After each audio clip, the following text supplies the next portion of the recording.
Hello everyone, welcome to today's news charter.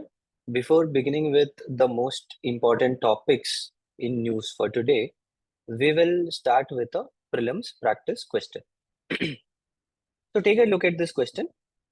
In science and tech, generally we get these kind of questions where a small concept or a small term will be provided, and you will be asked about the basic idea behind that concept or properties of that particular technologies, these kind of things.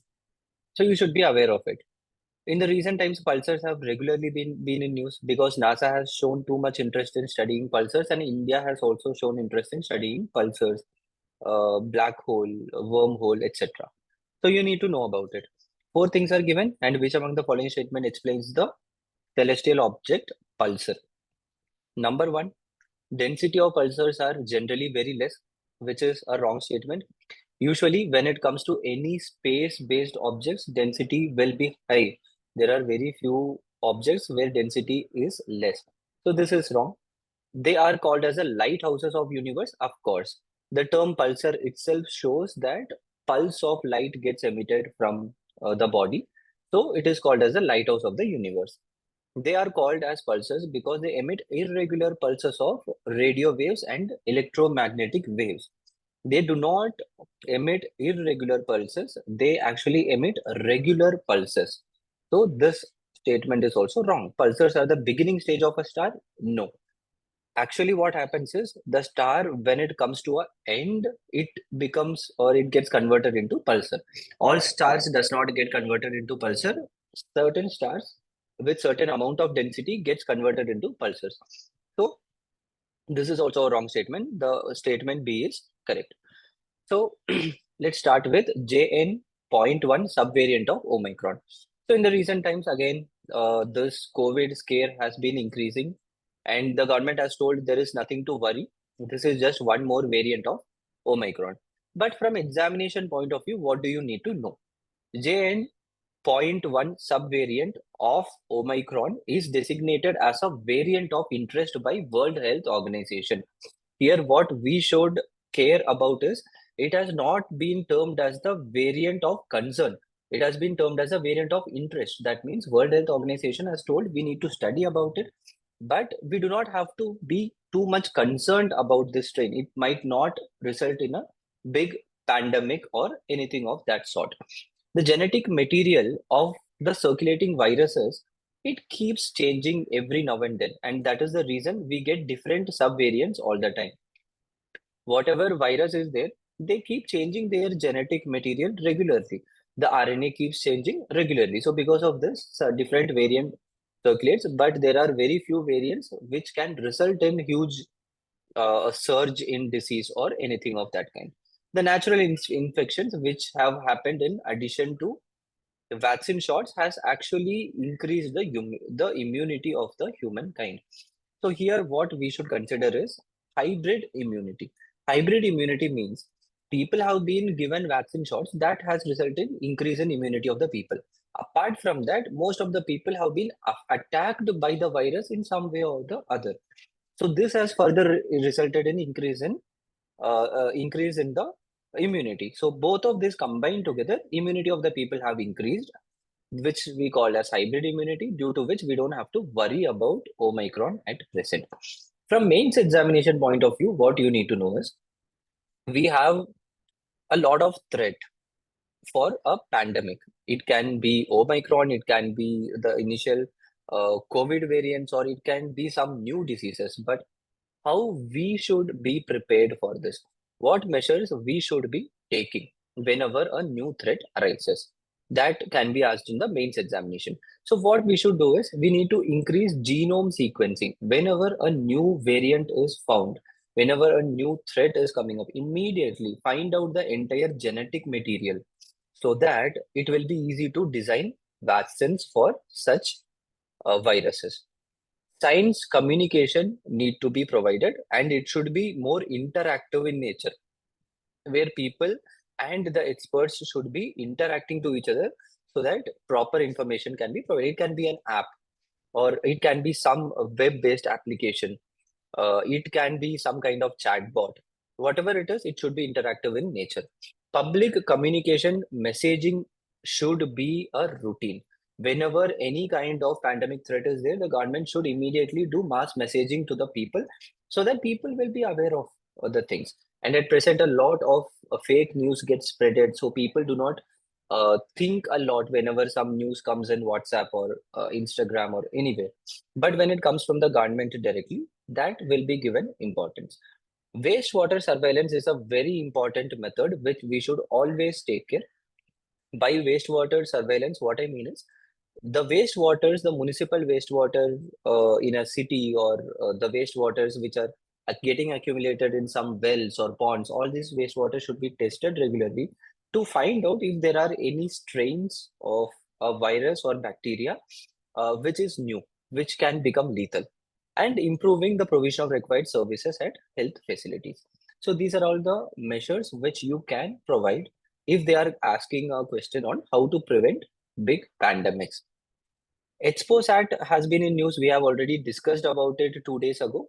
But what we did not discuss at that time is what are the payloads. So two important payloads are carried by Exposat. They are POLITS and HSPECT. So these two payloads and what they exactly do is very important. So giving a brief idea about Exposat itself is a mission carried by the ISRO to study the objects in the space which is emitting X-ray radiations. So by calculating the X-rays, by studying the X-ray radiation in the space, the mission will try to understand what kind of object emits such X-rays and what are the properties of the object also. So two important payloads are there. One is POLIT, second one is HSPECT. In POLITS, what happens is it is developed by Raman Research Institute. Who developed it is very important.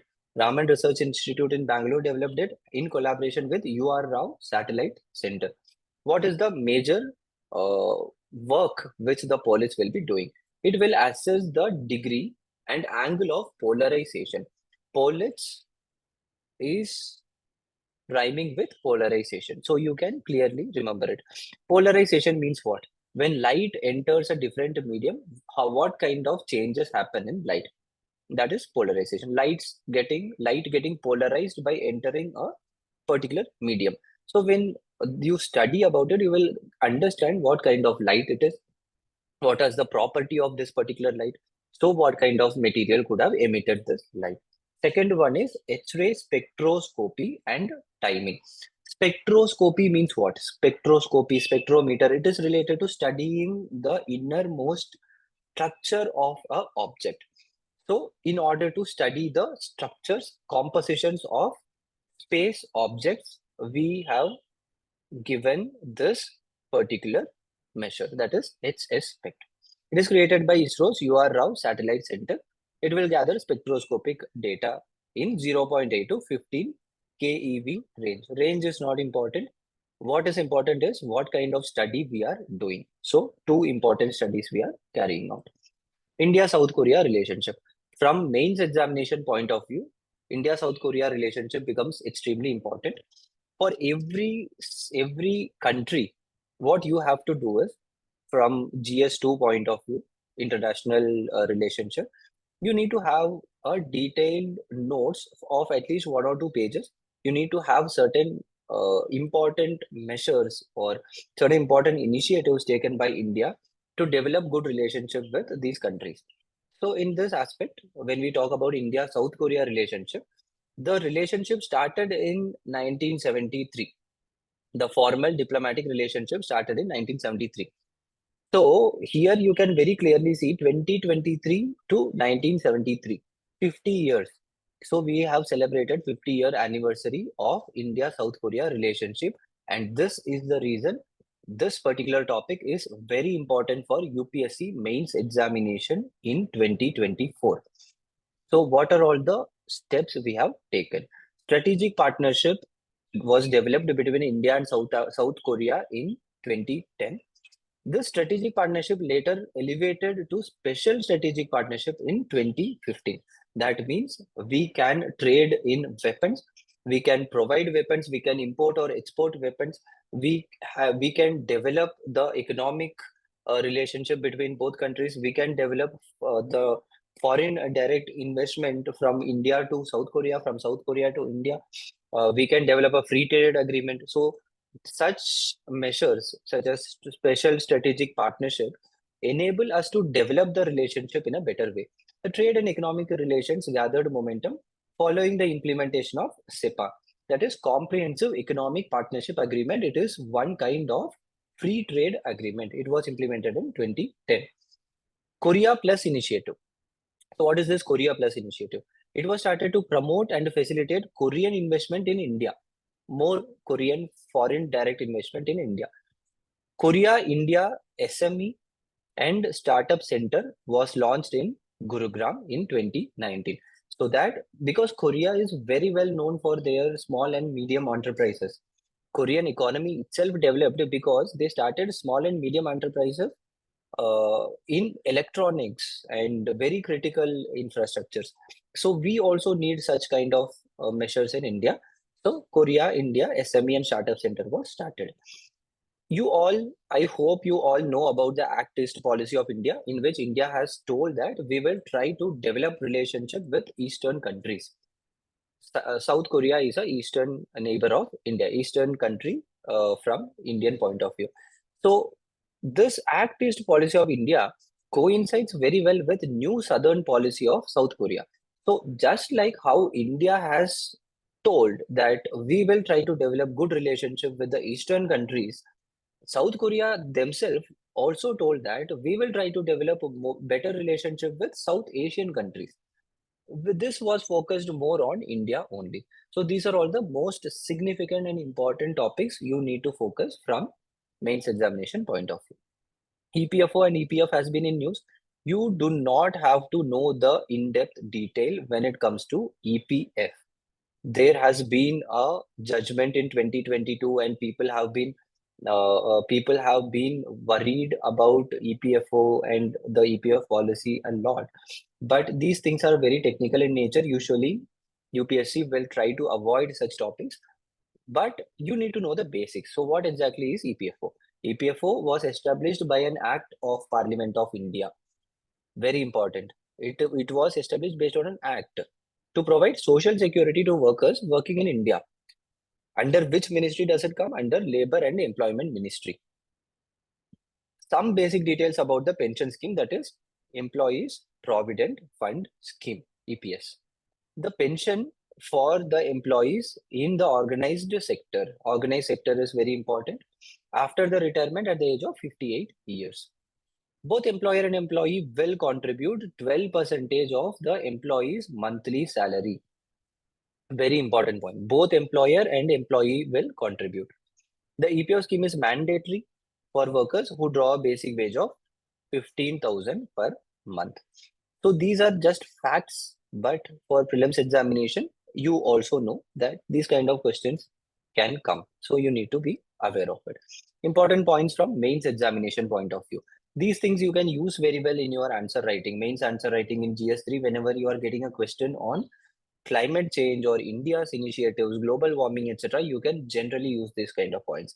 At COP28, which happened in Dubai, developing countries, including India, has asked all the rich countries to vacate the entire carbon space. India, along with several developing countries, has told in COP28 in Dubai that the rich countries have for a long time contributed for carbon in the global space. But now it is time for these countries to stop polluting the environment. And they have told you need to vacate the carbon space. Vacate means completely stop. Instead of achieving negative carbon emissions, you stop your emissions completely. And developing countries will try to eliminate the carbon by 2050 or 2070. India has already reduced its GDP emission intensity by 33%. India had a target of reducing its GDP emission percentage by 33% by 2030, but it has already reached this level in 2019 itself, which is a great achievement because they have achieved the target 11 years in advance. Even when developed countries like USA is not ready to do such things, India was successful in doing it. Main question of the day: the world has become more vulnerable to pandemics. In this context, examine the measures taken globally to prevent pandemics such as COVID-19. What measures we should take? So here it is a 10-mark question.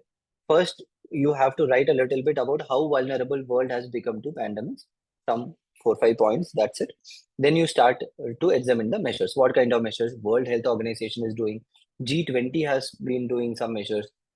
Some countries, such as the developed countries, have been taking some measure.